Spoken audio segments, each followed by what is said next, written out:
तो this is Ranjit Kumar Jha and you are watching your beautiful सा channel PPDRKG यानी physics point Darbhanga.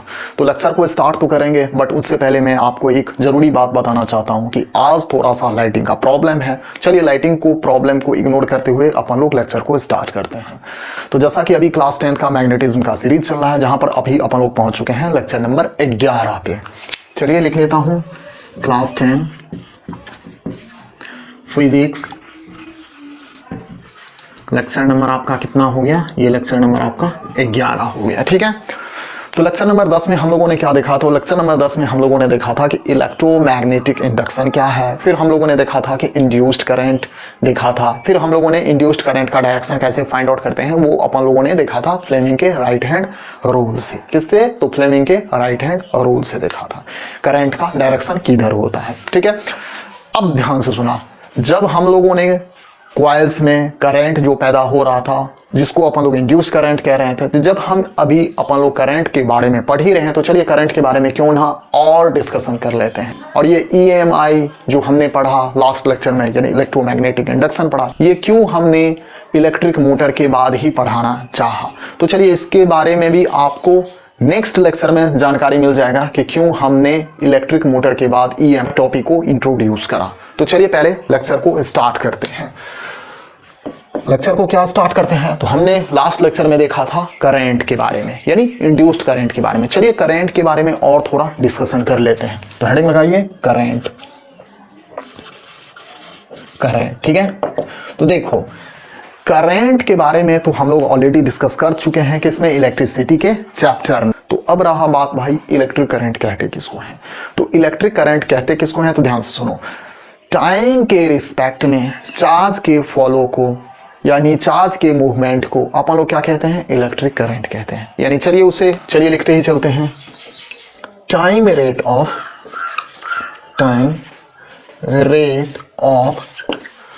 Flow of charge या electric charge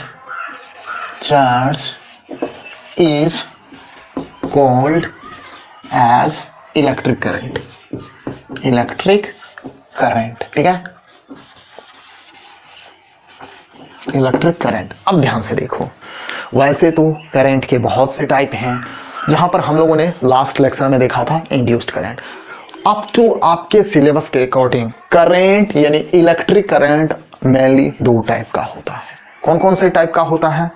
एक होता है, यानी चलिए टाइप्स लगा लेते हैं, types of electric current, types of electric current. चलिए लगा लिया हेडिंग। तो आपके सिलेबस के अकॉर्डिंग इलेक्ट्रिक करंट दो टाइप्स का होता है। कौन कौन सा? एक होता है आपका ऑल्टरनेटिंग करंट,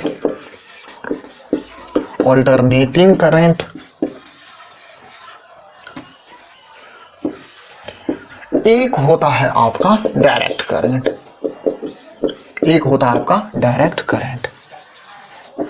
अब फिर रहा बात कि भाई अल्टरनेटिंग करंट किसको कहते हैं और ये डायरेक्ट करंट किसको कहते हैं। तो चलिए ये भी अपन लोग को जानना जरूरी है जब ये दोनों आपके सिलेबस में है। तो अल्टरनेटिंग करंट के बारे में हेडिंग लगाते हैं, अल्टरनेटिंग करंट।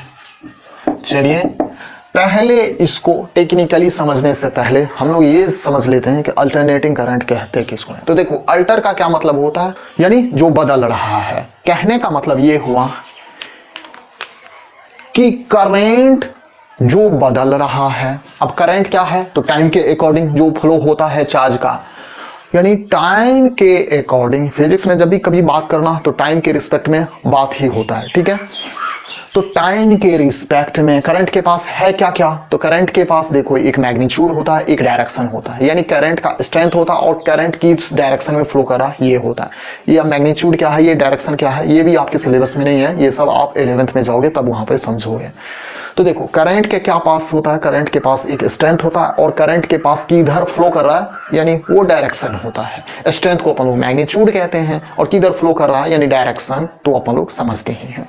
तो देखो अल्टरनेटिंग करंट मतलब क्या हुआ कि करंट का मैग्नीट्यूड टाइम के अकॉर्डिंग वो वेरी कर रहा है या बदल रहा है या चेंज कर रहा है। और डायरेक्शन भी है वो भी पीरियोडिकली वेरी कर रहा है या बदल रहा है। Called as what? तो कॉल्ड एज इलेक्ट्रिक करंट। चलिए ये तो अपन लोगों ने समझ लिया था। An electric current, an electric current, an electric current whose magnitude changes with equal interval of time, with equal intervals of times, equal intervals of time, and direction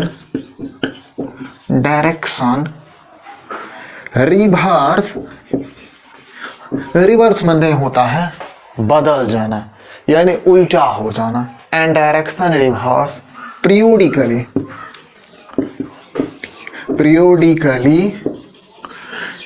is called as what? तो is called as alternating current, is called as alternating current। क्या कहलाता है? alternating current कहलाता है। ठीक है, ध्यान से देखते जाना, इजी वे में अपन लोग समझेंगे कि अल्टरनेटिंग करंट क्या होता है और भी इसके बारे में अभी डिस्कस करेंगे कि अल्टरनेटिंग करंट क्या होता है। फिर अपन लोग डायरेक्ट करंट के बारे में भी देखेंगे। तो चलिए पहले अल्टरनेटिंग करंट के बारे में और भी देख लेते हैं। चलिए ये तो रहा अल्टरनेटिंग करंट। अब अल्टरनेटिंग करंट को भाई रिप्रेजेंट कैसे करेंगे या शो कैसे करेंगे? तो देखो, it is denoted as, it is denoted, marker में इंक नहीं है, मैं जरा मार्कर को इंक पिला देता हूं, 1 मिनट। तो चलिए हमने मार्कर को इंक जरा सा पिला दिया। चलिए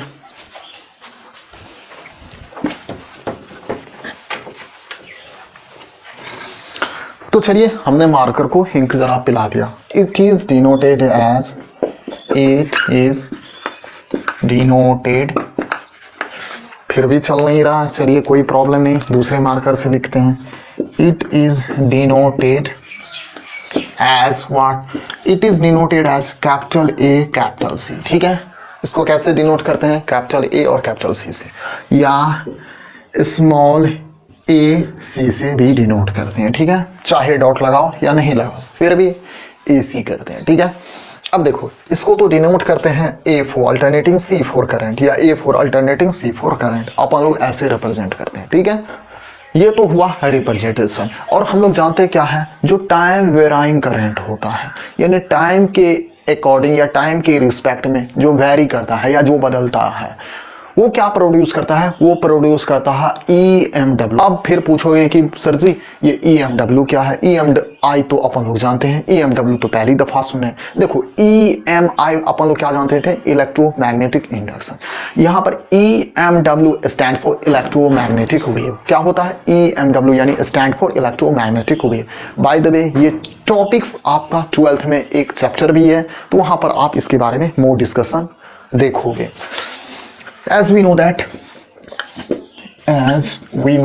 we know that time varying current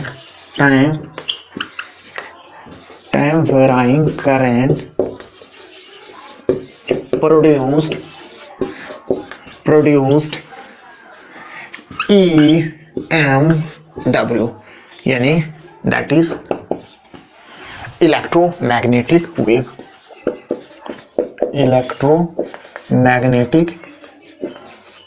electromagnetic wave.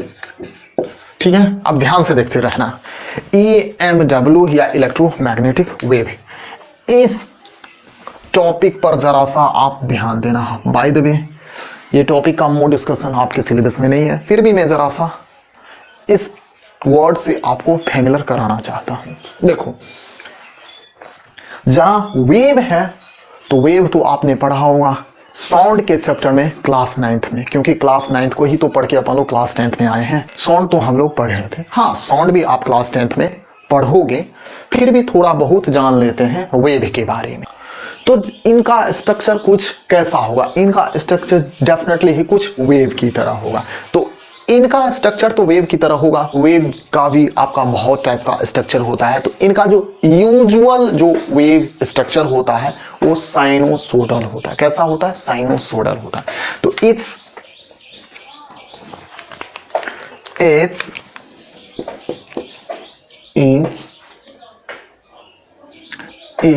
Wave या usual wave form is sinusoidal, sine wave या साइनोसोडल होता है। ठीक है, अब साइनोसोडल वेव या साइन वेव का स्ट्रक्चर कैसा होता है? तो देखो, हम यहां पर आपको टाइम के साथ करंट को यहां पर हम शो करेंगे।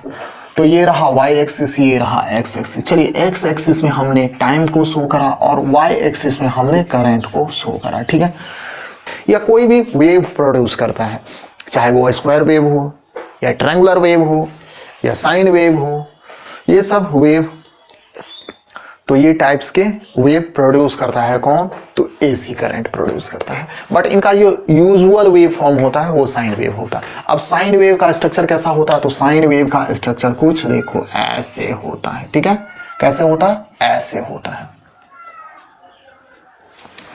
माने क्या? इस वेव से आप कंप्लीटली समझ जाओगे। देखो क्या, तो हमने एसी करंट में क्या बताया था? हमने एसी करंट में बताया था कि मैग्नीट्यूड चेंज कर रहा है इक्वल टाइम में या इक्वल इंटरवल ऑफ टाइम में, और डायरेक्शन भी रिवर्स हो रहा है पीरियडिकली। ठीक है, कॉल्ड एज व्हाट? तो called as alternating current.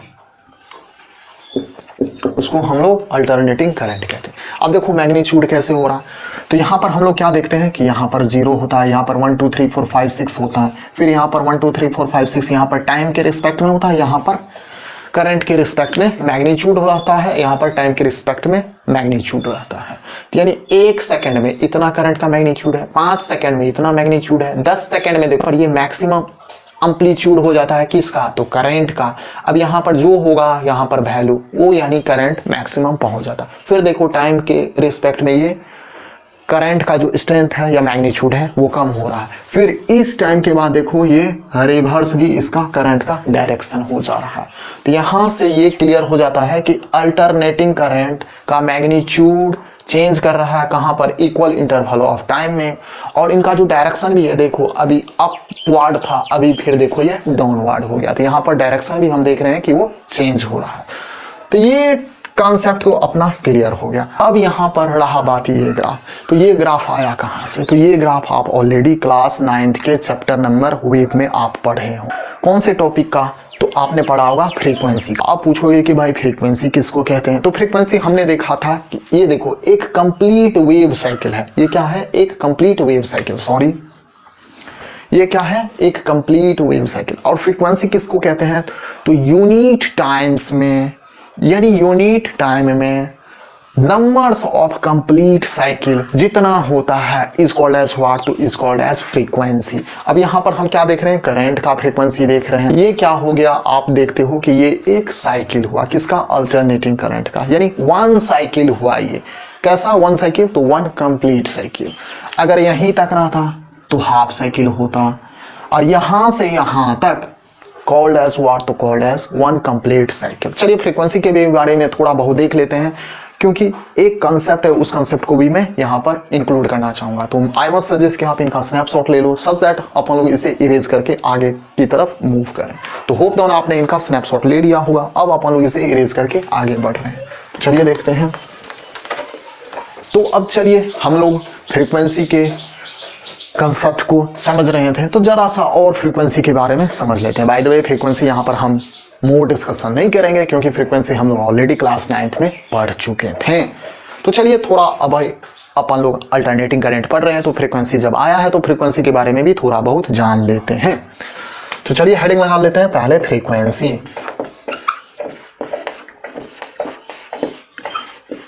Frequency, ठीक है।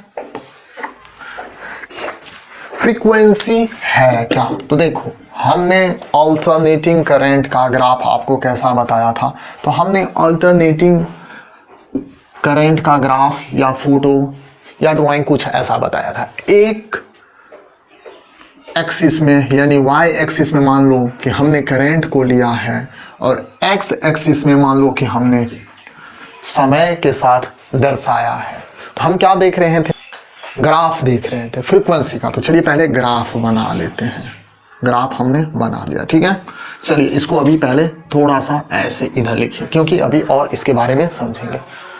तो यहाँ पर ये हुआ इसका कंप्लीट साइकिल। ये क्या हुआ, इसका कंप्लीट साइकिल, ठीक है। यहां से वो इनिशिएट हुआ, यहां पर वो एंड करा, यहां से इनिशिएट हुआ, यहां पर वो एंड हुआ। तो ये क्या हुआ, एसी का या कोई भी वेव का एक कंप्लीट साइकिल हुआ। अब फ्रीक्वेंसी कहते किसको हैं, तो यूनिट टाइम में ये साइकिल जितना बार पास होता हो, यूनिट टाइम में ये साइकिल जितना बार पास करता हो, कॉल्ड एज व्हाट, तो कॉल्ड एज फ्रीक्वेंसी। अभी समझाते हैं, पहले समझ लीजिए। Numbers of complete cycle, numbers of complete cycle passing through या passing in unit time is called as what, तो इज कॉल्ड एज फ्रीक्वेंसी, ठीक है। उसको हम लोग फ्रीक्वेंसी कहते हैं, फ्रीक्वेंसी, ठीक है, उसको हम लोग फ्रीक्वेंसी कहते हैं। मतलब नहीं समझे। अभी मान लो कि यूनिट टाइम मतलब क्या हुआ, तो हम लोग जानते हैं कि समय का एसआई मात्रक क्या होता है, तो समय का एसआई मात्रक आपका सेकेंड होता है। तो मान लो कि एक सेकेंड में अगर अल्टरनेटिंग करंट जो वेव प्रोड्यूस करा है, तो अगर एक सेकेंड में बस इतना ही दूर अगर वो ट्रेवल करा, तो उस अल्टरनेटिंग करंट का फ्रीक्वेंसी कितना हो गया, उस अल्टरनेटिंग करंट का फ्रीक्वेंसी आपका 1 हुआ। अब पूछोगे कि 1 और आगे क्या होगा, तो फ्रीक्वेंसी का आप जैसे कि यूनिट वगैरह जानते हो, हर्ट्ज होता है। तो यानी उस अल्टरनेटिंग करंट के द्वारा जो प्रोड्यूस करा गया जो फ्रीक्वेंसी है वो क्या हो जाएगा, 1 हर्ट्ज हो जाएगा। अगर सपोज करो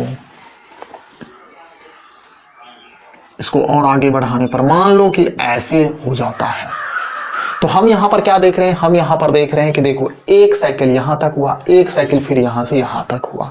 तो यानी अगर एक सेकंड में मान लो यहां से लेकर यहां तक इलेक्ट्रिक करंट ने, एसी करंट ने अगर वेव को प्रोड्यूस करा है, तो हम यहां पर क्या देख रहे हैं, 2 कंप्लीट साइकिल देख रहे हैं। तो यानी यहां पर ये मतलब हुआ कि वो अल्टरनेटिंग करंट कितना फ्रीक्वेंसी प्रोड्यूस करा, वो अल्टरनेटिंग करंट आपका 2 फ्रीक्वेंसी प्रोड्यूस कर रहा है।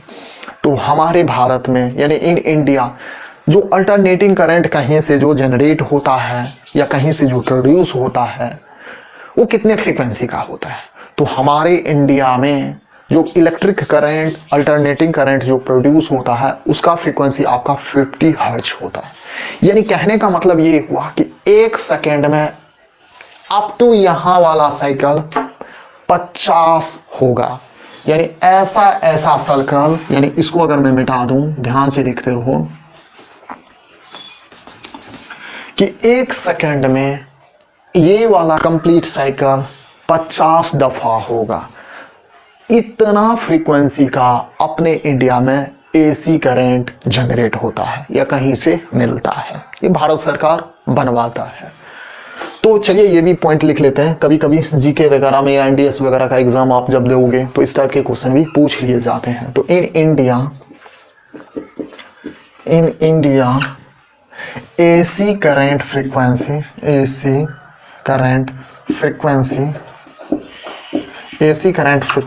इज अबाउट कितना, तो 50 हर्ट्ज। कितना, 50 हर्ट्ज। देखो फ्रीक्वेंसी के बारे में मैं ज़्यादा यहाँ पर डिस्कस नहीं करूँगा क्योंकि मैं मानता हूँ कि क्लास 9th में आप ऑलरेडी पढ़ चुके हो और इसके बारे में आपको आइडिया है।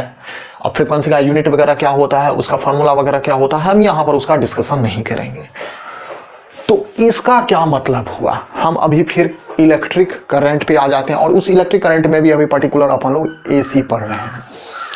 तो 50 हर्ट्ज का क्या मतलब हुआ, 50 हर्ट्ज का ये मतलब हुआ कि जो अल्टरनेटिंग करंट है, देखो एक साइकिल में हम क्या देख रहे हैं, एक साइकिल में देख रहे हैं कि जो अल्टरनेटिंग करंट है वो 2 बार डायरेक्शन बदलता है। देखो एक बार तो यहां हुआ और फिर एक बार यहां हुआ, यानी यहां पर एक कंप्लीट साइकिल में हम देखते हैं कि अल्टरनेटिंग करंट 2 दफा डायरेक्शन को बदलता है।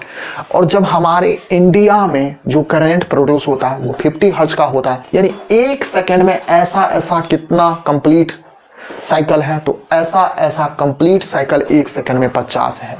तो एक साइकिल में 2 दफा करंट को बदलता है, तो 50 साइकिल में कितने दफा करंट को बदलेगा, तो डेफिनेटली है 50 दूनी 100, यानी 100 टाइम्स करंट 1 सेकेंड में डायरेक्शन बदलता है। यानी दैट मीन्स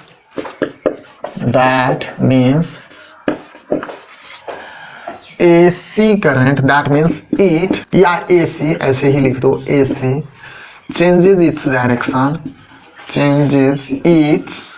डायरेक्शन कितनी दफा, डायरेक्शन कितने दफा में, तो 1 सेकेंड में कितने दफा, तो 100 बार। 1 सेकेंड में कितने बार, 100 बार बदलता है। चेंजेस इट्स डायरेक्शन 100 टाइम्स, या ऐसे लिख लीजिए 100 टाइम्स, ठीक है, 100 टाइम्स वो बदलता है। अब देखो फ्रीक्वेंसी तक तो हम लोग थोड़ा बहुत समझ गए, चलिए इसके बारे में ज्यादा डिस्कशन नहीं करेंगे, फिर से अपने टॉपिक पे आ जाते हैं। कौन सा टॉपिक पे, तो अल्टरनेटिंग करंट पे। अब रहा बात कि ये जो अल्टरनेटिंग करंट है ये हमको एक्चुअली में मिला कहां से, यानी हम क्या टॉपिक लगा सकते हैं, सोर्सेज ऑफ AC करंट। तो हेडिंग लगाइए,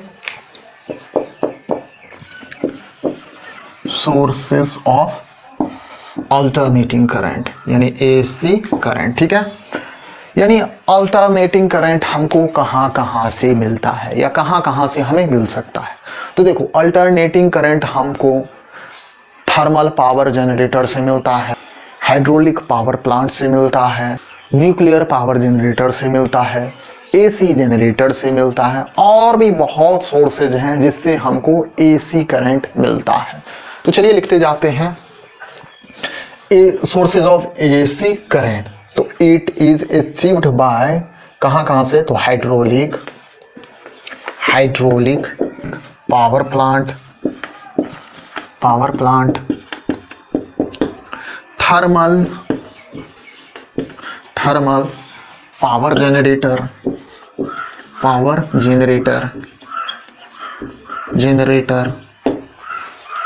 न्यूक्लियर पावर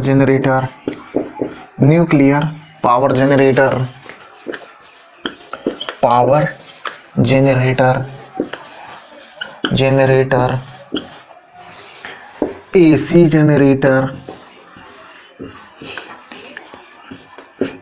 जनरेटर। अब यहां पर आप देख रहे हो कि इसमें भी भाई जनरेटर है, इसमें भी भाई जनरेटर है, इसमें भी भाई जनरेटर है। जनरेटर का काम ही क्या है, देखो ये एक्चुअली में ये एक डिवाइस है जो किस पर वर्क करता है, जो कि आपका EMI पर वर्क करता है। यानी लेक्चर नंबर हमने 10 में देखा था कि EMI पर बेस्ड कौन है, तो EMI पर बेस्ड हमने देखा था कि जनरेटर होता है। तो EMI पर क्या बेस्ड होता था, तो EMI पर बेस्ड हमने देखा था कि जनरेटर होता है, ठीक है। तो चलिए जनरेटर के बारे में तो हम लोग नेक्स्ट लेक्चर में देखेंगे। यहां पर अब रहा बात कि जैसा कि हमने सोर्सेज ऑफ AC देखा, तो हाइड्रोलिक पावर प्लांट से हमको AC करंट मिलता है, थर्मल पावर जनरेटर से हमको AC करंट मिलता है, न्यूक्लियर पावर जनरेटर से हमको AC करंट मिलता है, और AC जनरेटर से हमको AC करंट मिलता है, ठीक है। अब रहा बात कि हाइड्रोलिक पावर प्लांट कहते किसको हैं, थर्मल पावर जनरेटर कहते किसको हैं, न्यूक्लियर पावर जनरेटर कहते किसको हैं, और AC जनरेटर कहते किसको हैं, या इनका क्या काम है, या इनका क्या कंस्ट्रक्शन है, या इनका क्या प्रिंसिपल है, ये सब है क्या। तो देखो ये जो हाइड्रोलिक पावर प्लांट है ये आपके सिलेबस में नहीं है, ये इंजीनियरिंग के सिलेबस में है। ये थर्मल पावर जनरेटर भी आपके सिलेबस में नहीं है, न्यूक्लियर पावर जनरेटर भी आपके सिलेबस में नहीं है, ओनली आपके सिलेबस में ये AC जनरेटर है। तो चलिए AC जनरेटर को अपन लोग नेक्स्ट लेक्चर में देखेंगे। ये सब आपके सिलेबस में नहीं है, ये और ये आपके सिलेबस में है, ये आपके ओनली सिलेबस में है। तो चलिए हमने सोर्सेज ऑफ AC भी देख लिया, बहुत देख लिया, एसी करंट के बारे में। चलिए अब अपन लोग सिंपली चलते हैं डीसी करंट के बारे में। तो मैं यहाँ पर सजेस्ट करूंगा कि आपको जो भी यहाँ पर लिखना है लिख सकते हैं, पॉज का बटन दबाकर या स्नैपशॉट ले सकते हैं। तो होप तो ना आपने इनका स्नैपशॉट ले लिया होगा या पॉज का बटन दबाकर आपने इसे कॉपी कर लिया होगा। अब अपन लोग डीसी करंट के बारे में देखेंगे।